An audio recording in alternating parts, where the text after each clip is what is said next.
So I had a thought today about Bible reading. What if we lived like in an obscure place on an island or out in the middle of the woods and we only had the book of Genesis? I feel like we would read it a lot differently than we read it now.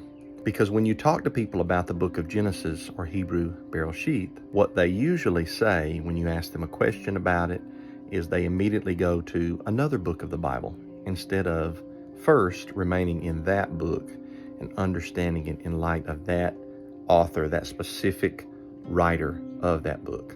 What if we read the Bible like one book at a time, over and over and over, like 10 times in Genesis, to where we really begin to understand it? It began to be part of our heart and our mind. And we believed exactly what it said and taught. We didn't try to explain anything away.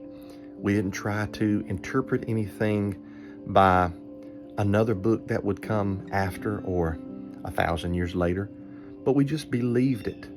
I think that's how we should read each book of the Bible. I don't think that when somebody says, well, Genesis teaches this, that we should say, but Hebrews or Galatians or Revelation teaches this. I'm not saying throw out the canon of Scripture.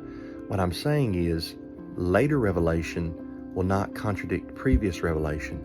What Yahweh loved and taught in the book of Genesis is what Yahweh loves and teaches now.